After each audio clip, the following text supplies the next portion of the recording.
ಲೋಕದ ವರ್ಣನೆ, ಮರಣಕಾಲದಲ್ಲಿ ಮರಣದ ನಂತರ ಜೀವದ ಕಲ್ಯಾಣಕ್ಕಾಗಿ ಮಾಡಲಾಗುವ ವಿವಿಧ ಕರ್ತವ್ಯಗಳ ಕುರಿತು ಗರುಡನಿಂದ ಕೇಳಲ್ಪಟ್ಟ ಪ್ರಶ್ನೆ ಪ್ರೇತಕಲ್ಪದ ಪ್ರಾರಂಭ. ಕ್ಷೇತ್ರ ನೈಮಿಷಾರಣ್ಯದಲ್ಲಿ ಶೌನಕಾದಿ ಶ್ರೇಷ್ಠ ಮುನಿಗಳು ಸುಖಪೂರ್ವಕ ವಿರಾಜಮಾನರಾಗಿದ್ದ ಶ್ರೀ ಸೂತರನ್ನು ಕೇಳಿದರು. ಹೇ ಸೂತರೇ, ನೀವು ವೇದವ್ಯಾಸರ ಕೃಪೆಯಿಂದ ಸಕಲವನ್ನು ಬಲ್ಲವರಾಗಿರುವಿರಿ.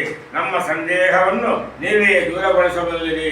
ಯಾವ ಪ್ರಕಾರ ಜಿಗಳೆಯು ಒಂದು ಹುಲ್ಲುಗಡ್ಡೆಯಿಂದ ಇನ್ನೊಂದು ಹುಲ್ಲುಗಡ್ಡೆಯ ಆಶ್ರಯ ಪಡೆಯುತ್ತಾ ಮುಂದೆ ಸಾಗುತ್ತದೋ ಅದೇ ಪ್ರಕಾರ ಶರೀರಧಾರಿ ಜೀವ ಒಂದು ಶರೀರದ ನಂತರ ಇನ್ನೊಂದು ಶರೀರದ ಆಶ್ರಯ ಪಡೆಯುತ್ತದೆ ಎಂದು ಕೆಲವು ವಿದ್ವಾಂಸರು ಅಭಿಪ್ರಾಯ ಪಟ್ಟರೆ, ಇನ್ನೂ ಕೆಲವರು ಪ್ರಾಣಿಯು ಮರಣದ ನಂತರ ಯಮರಾಜನ ಯಾತನೆಗಳನ್ನು ಭೋಗಿಸಿದ ಮೇಲೆ ಅದಕ್ಕೆ ಇನ್ನೊಂದು ಶರೀರ ಪ್ರಾಪ್ತಿಯಾಗುತ್ತದೆ ಎಂದು ಅಭಿಪ್ರಾಯ ಪಡುತ್ತಾರೆ.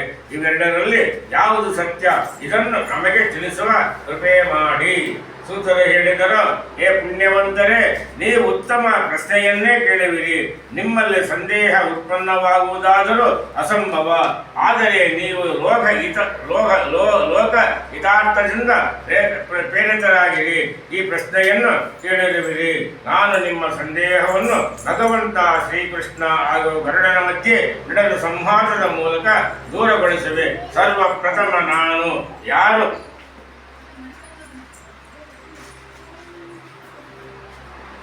ಆಶ್ರಯದಿಂದ ಮನುಷ್ಯನು ಈ ಭವಸಾಗರವನ್ನು ಒಂದು ಕ್ಷುದ್ರ ನದಿಗೆ ಸಮಾನ ಅನಾಯಾಸವಾಗಿ ದಾಟುತ್ತಾನೋ ಅಂತ ಶ್ರೀಕೃಷ್ಣನಿಗೆ ನಮಸ್ಕರಿಸುತ್ತೇನೆ. ಏ ಮುನಿಗಳೇ, ಒಮ್ಮೆ ವಿರುತ ಪುತ್ರ ಗರುಡನಿಗೆ ಈ ಬ್ರಹ್ಮಾಂಡ ಸಮಸ್ತ ಲೋಕಗಳನ್ನು ನೋಡುವ ಇಚ್ಛೆಯಾಯಿತು. ಆದ್ದರಿಂದ ಹರಿನಾಮದ ಸ್ಮರಣೆ ಮಾಡುತ್ತಾ ಅವನ ಸಮಸ್ತ ಲೋಕಗಳ ಭ್ರಮಣ ಮಾಡಿದ.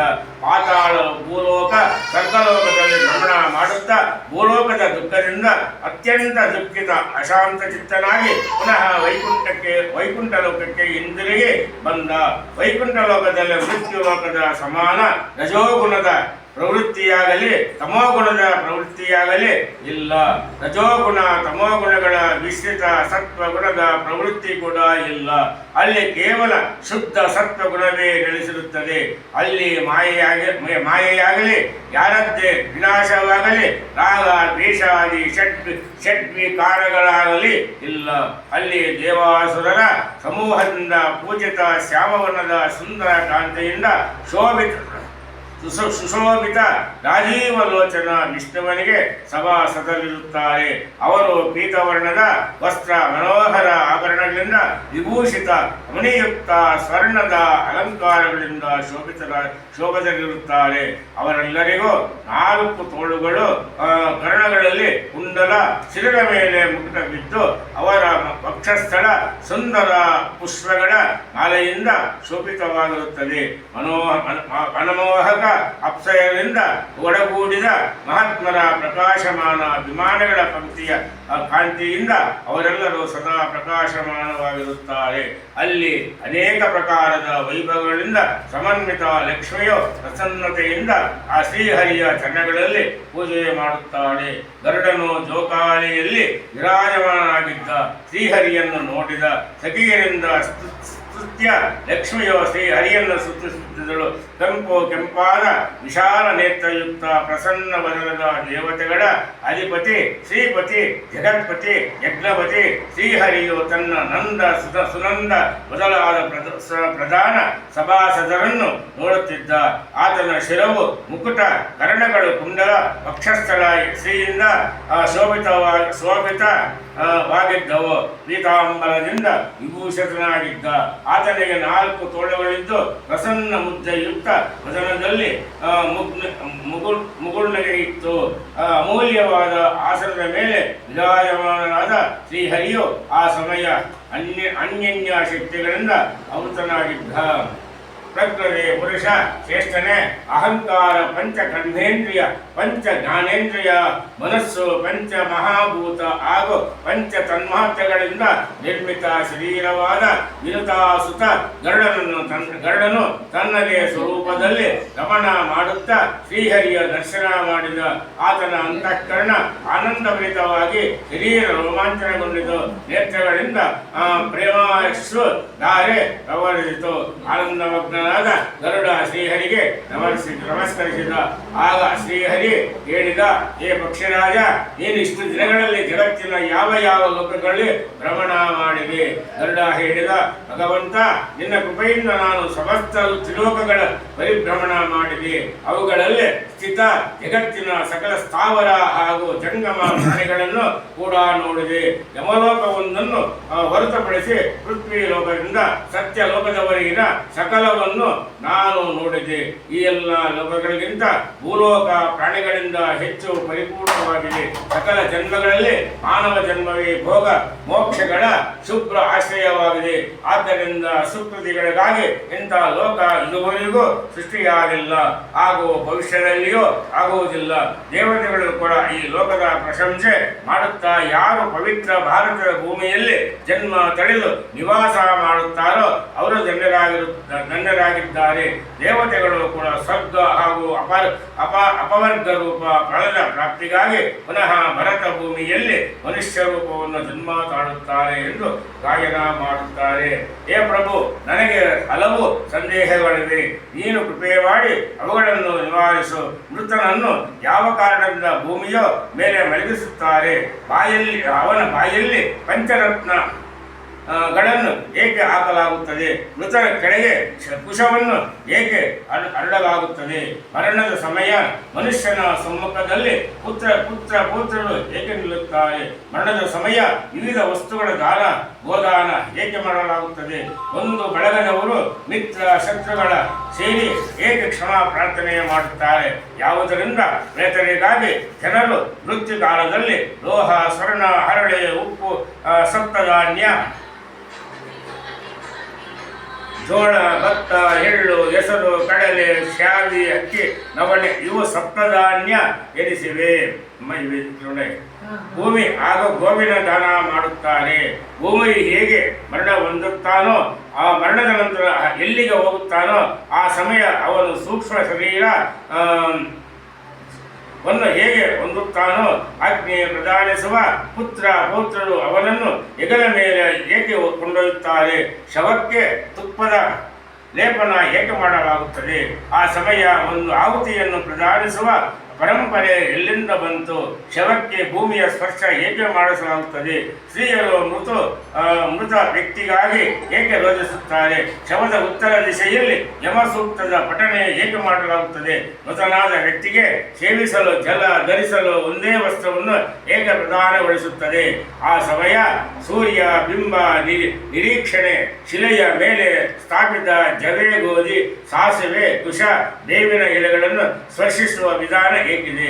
ಆ ಸಮಯ ಸ್ತ್ರೀ ಪುರುಷರು ಇಬ್ಬರು ಮೇಲೆ ಕೆಳಗೆ ಒಂದೇ ವಸ್ತ್ರವನ್ನು ಏಕೆ ಧರಿಸುತ್ತಾರೆ? ಶವದ ದಹನ ಸಂಸ್ಕಾರ ಮಾಡಿದ ನಂತರ ಆ ವ್ಯಕ್ತಿಯು ತನ್ನ ಕುಟುಂಬದವರೊಡನೆ ಕುಳಿತು ಭೋಜನಾದಿಗಳನ್ನು ಏಕೆ ಮಾಡಬಾರದು? ಮೃತ ವ್ಯಕ್ತಿಯ ಪುತ್ರ 10ನೇ ದಿನದ ಮೊದಲು ಪಿಂಡಗಳನ್ನು ಏಕೆ ದಾನ ಮಾಡುತ್ತಾರೆ? ವೇದಿಕೆಯ ಮೇಲೆ ಮಡಿಕೆಯಲ್ಲಿ ಕಾಯಿಸಿದ ಹಾಲನ್ನು ಏಕೆ ಇಡಲಾಗುತ್ತದೆ? ಗ್ರಾಮದ 4 ಕೂಡ ರಸ್ತೆಯ ವೃತ್ತದ ಏಕಾಂತ ಸ್ಥಾನದಲ್ಲಿ ರಾತ್ರಿಯಲ್ಲಿ ದಾರದಿಂದ ಕಟ್ಟಿದ್ದ 3 ಕಾಷ್ಟಗಳ ಮೇಲೆ ವರ್ಷ ಪರ್ಯಂತ ದೀಪವನ್ನು ಏಕೆ ಬೆಳಗಿಸಲಾಗುತ್ತದೆ? ಶವದ ದಹನ ಸಂಸ್ಕಾರ ಹಾಗೂ ಅನ್ಯ ಜನರೊಡನೆ ಜಲತರ್ಪಣದ ಕ್ರಿಯೆಯನ್ನು ಏಕೆ ಮಾಡಲಾಗುತ್ತದೆ? ಮರಣದ ನಂತರ ಜೀವಿಯು ಸೂಕ್ಷ್ಮ ಶರೀರದಲ್ಲಿ ಹೋದಾಗ ಅವರಿಗಾಗಿ 9 ಪಿಂಡಗಳನ್ನು ಪ್ರದಾನಿಸಲಾಗುತ್ತದೆ. ಇದರ ಪ್ರಯೋಜನ ಏನು? ಯಾವ ವಿಧಾನದಿಂದ ಪಿತೃಗಳಿಗೆ ಪಿಂಡವನ್ನು ಪ್ರದಾನಿಸಬೇಕು ಹಾಗೂ ಆ ಪಿಂಡವನ್ನು ಸ್ವೀಕರಿಸುವ ಅವರ ಆವಾಹನೆ ಹೇಗೆ ಮಾಡಬೇಕು ಎಂದು ನಮ್ಮ ಏ ದೇವ, ಒಂದು ವೇಳೆ ಈ ಎಲ್ಲ ಕಾರ್ಯ ಮರಣದ ನಂತರ ಶೀಘ್ರ ಸಂಪನ್ನವಾದರೂ ನಂತರದಲ್ಲಿ ಪಿಂಡದಾನ ಏಕೆ ಮಾಡಲಾಗುತ್ತದೆ? ಮೊದಲು ಮಾಡಿದ ಪಿಂಡದಾನದ ನಂತರ ಪುನಃ ಪಿಂಡದಾನ ಅಥವಾ ಅನ್ಯ ಕ್ರಿಯೆಗಳನ್ನು ಮಾಡುವ ಅವಶ್ಯಕತೆ ಹೇಗಿರುತ್ತದೆ? ದಹನ ಸಂಸ್ಕಾರದ ನಂತರ ಅಸ್ಥಿ ಸಂಚಯನ ಹಾಗೂ ಮಡಿಕೆ ಹೊಡೆಯುವ ವಿಧಾನ ಹೇಗಿದೆ? ಎರಡನೆಯ ದಿನ ಹಾಗೂ ನಾಲ್ಕನೆಯ ದಿನ ಸ್ನಾಂಗಿಕ ಬ್ರಾಹ್ಮಣನ ಸ್ನಾನದ ವಿಧಾನ ಹೇಗಿದೆ?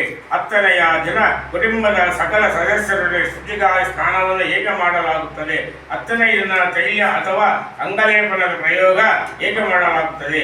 ಈ ತೈಲ ಅಥವಾ ಅಂಗಲೇಪನದ ಪ್ರಯೋಗ ಕೂಡ ಯಾವುದಾದರೂ ವಿಶಾಲ ಜಲಾಶಯದ ತಟದಲ್ಲಿಯೇ ಆಗುವುದು ಅಪೇಕ್ಷಿತವಾಗಿರುವುದಕ್ಕೆ ಕಾರಣವೇನು? ಹತ್ತನೇ ದಿನ ಪಿಂಡದಾನ ಏಕೆ ಮಾಡಬೇಕು? ಏಕಾದಶದ ದಿನ ವಿಷೋತ್ತ ಸರ್ಗ ಮೊದಲಾದವುಗಳ ಸಹಿತ ಪಿಂಡದಾನ ಮಾಡುವುದರ ಪ್ರಯೋಜನವೇನು? ಪಾತ್ರೆ, ಪಾದಕೆ, ಛತ್ರ, ವಸ್ತ್ರ ಹಾಗೂ ಉಂಗುರ ಮೊದಲಾದ ವಸ್ತುಗಳನ್ನು ಏಕೆ ದಾನ ಮಾಡಲಾಗುತ್ತದೆ? ಏನ್ ದಾನ ಪ್ರಯೋಜನ. 13ನೇ ದಿನ ಪದದಾನವನ್ನು ಏಕೆ ಮಾಡಲಾಗುತ್ತದೆ? ವರ್ಷ ಪರ್ಯಂತ 16 ಶ್ರಾದ್ದಗಳನ್ನು ಏಕೆ ಮಾಡಲಾಗುತ್ತದೆ? ಹಾಗೂ 360 ಸ್ನಾನೋದಕ ಕುಂಭಗಳನ್ನು ಏಕೆ ಕೊಡಲಾಗುತ್ತದೆ? ಪ್ರೇತ ತೃಪ್ತಿಗಾಗಿ ಪ್ರತಿನಿತ್ಯ ಅನ್ನ ತುಂಬಿದ ಒಂದು ಕುಂಭವನ್ನು ಹೇಗೆ ದಾನ ಮಾಡಬೇಕು? ಹೇ ಜಗತ್ಪತಿ, ಮನುಷ್ಯ ಅನಿತ್ಯನಾಗಿದ್ದು ಸಮಯ ಬಂದಾಗಲೇ ಅವನ ಮರಣ ಹೊಂದುತ್ತಾನೆ. ಆದರೆ ಜೀವ ಹೊರಹೋಗುವ ಛಿದ್ರವು ಯಾವುದು ಎಂಬುದು ನನಗೆ ಗೊತ್ತಿಲ್ಲ. ಜೀವಿಯ ಶರೀರದಲ್ಲಿ ಸ್ಥಿತಿ ಯಾವ ಛಿದ್ರದಿಂದ ಪೃಥ್ವಿ, ಜಲ, ಮನಸ್ಸು, ತೇಜಸ್ಸು, ವಾಯು ಹಾಗೂ ಆಕಾಶ ವರೆಗೆ ಹೋಗುತ್ತವೋ ಈ ಶರೀರದಲ್ಲಿ ಸ್ಥಿತ ಯಾವ 5 ಕರ್ಮೇಂದ್ರಿಯಗಳು, ಪಂಚೇಂದ್ರಿಯಗಳು ಹಾಗೂ ಪಂಚವಾಯುಗಳಿವೆಯೋ ಅವು ಎಲ್ಲಿಂದ ಹೊರಗೆ ಹೋಗುತ್ತವೋ ಲೋಭ, ಮೋಹ, ತೃಷೆ, ಕಾಮ ಹಾಗೂ ಅಹಂಕಾರ ರೂಪಿ ಯಾವ ಪಂಚ ಗೋಚರು ಶರೀರದಲ್ಲಿ ಅಡಗಿರುವರೋ ಅವರಲ್ಲಿಂದ ಹೊರಗೆ ಹೋಗುತ್ತಾರೋ? ಹೇ ಜನಾರ್ದನ, ಜೀವನ ತನ್ನ ಜೀವನ ಕಾಲದಲ್ಲಿ ಪುಣ್ಯ ಅಥವಾ ಪಾಪಕರ್ಮ ಯಾವುದೇ ಪ್ರಕಾರದ ದಾನ ಮಾಡಿದ್ದರೂ ಅವನ ಶರೀರ ನಷ್ಟವಾದ ನಂತರ ಅವೆಲ್ಲವೂ ಅವನೊಡನೆ ಹೇಗೆ ಹೋಗುತ್ತವೆ? ವರ್ಷ ಸಮಾಪ್ತಿಯಾದರೂ ಮರಣ ಹೊಂದದ ವ್ಯಕ್ತಿಗಾಗಿ ಸಪಿಂಡೀಕರಣ ಹೇಗಾಗುತ್ತದೆ? ಆ ಪ್ರೇತ ಕೃತ್ಯದಲ್ಲಿ ಪ್ರೇತ ಪಿಂಡದ ಮಿಲನ ಯಾವುದರೊಡನೆ ಯಾವ ವಿಧಾನದಿಂದ ಮಾಡಬೇಕು? ನೀನು ಇವೆಲ್ಲವನ್ನು ತಿಳಿಸುವ ಕೃಪೆ ಮಾಡು. ಹೇ ಮಾಧವ, ಮೂರ್ಛೆಯಿಂದ ಅಥವಾ ಪತನದಿಂದ ಯಾರ ಮೃತ್ಯವಾಗುತ್ತದೋ ಅವರಿಗಾಗಿ ಏನು ಮಾಡಬೇಕು? ಪಾಪಿ ಮನುಷ್ಯನ ದಹನ ಸಂಸ್ಕಾರ ಮಾಡಿದಾಗ ಅಥವಾ ಮಾಡದಿದ್ದಾಗ ಹಾಗೂ ಭೂಮಿಯ ಮೇಲೆ ಅನ್ಯ ಪ್ರಾಣಿಗಳು ಮರಣ ಹೊಂದಿದಾಗ ಅಂತ್ಯದಲ್ಲಿ ಏನು ಮಾಡಬೇಕು? ಯಾವ ಮನುಷ್ಯ ಪಾಪಿ, ದುರಾಚಾರಿ ಅಥವಾ ದುಷ್ಟ ಬುದ್ಧಿಯವನಾಗಿರುತ್ತಾನೋ ಅಂಥವನು ನಡೆದ ನಂತರ ಯಾವ ಸ್ಥಿತಿಯನ್ನು ಹೊಂದುತ್ತಾರೆ? ಯಾವ ಪುರುಷ ಆತ್ಮಘಾತಿ, ಬ್ರಾಹ್ಮಣ, ಅಂತಕ, ಸ್ವರ್ಣಾದಿಗಳನ್ನು ಚೌರ್ಯ ಮಾಡುವವ ಮಿತ್ರರೊಡನೆ ವಿಶ್ವಾಸಘಾತ ಮಾಡುವವನಾಗಿರುತ್ತಾನೋ ಅಂತ ಮಹಾಪಾತಕಿಯ ಗತಿ ಏನಾಗುತ್ತದೆ? ಯಾವ ಚತುರ್ವರ್ಣಿ ವ್ಯಕ್ತಿ ಕಪಿಲ ಹಸುವಿನ ಹಾಲನ್ನು ಸೇವಿಸುತ್ತಾನೋ ಅಥವಾ ಪ್ರಣವ ಮಹಾಮಂತ್ರದ ಜಪ ಮಾಡುತ್ತಾನೋ ಅಥವಾ ಬ್ರಹ್ಮಸೂತ್ರ ಯಜ್ಞೋಪವೀತದ ಧಾರಣೆ ಮಾಡುತ್ತಾನೋ ಅಂಥವನ ಗತಿ ಮೃತ್ಯುವಿನ ನಂತರ ಏನಾಗುತ್ತದೆ? ಯಾವುದೇ ಚತುರ್ವರ್ಣಿ ವ್ಯಕ್ತಿ ಬ್ರಾಹ್ಮಣಿಯನ್ನು ಪತ್ನಿಯನ್ನಾಗಿಸಿಕೊಂಡರೆ ಅಂಥವನಿಗೆ ನಾನು ಕೂಡ ಎದುರುತ್ತೇನೆ ಎಂದು ಅಂಥ ಪಾಪಿಯ ದಶೆ ಏನಾಗುತ್ತದೆ? ಜೊತೆಗೆ ಅಂಥ ಪಾಪ ಕರ್ಮದ ಫಲಗಳನ್ನು ನನಗೆ ತಿಳಿಸುವ ಕೃಪೆ ಮಾಡು ಇವಂತ ನಾನು ಅರ್ಥ ಮಾಡ್ಕೊಂಡ್ರೆ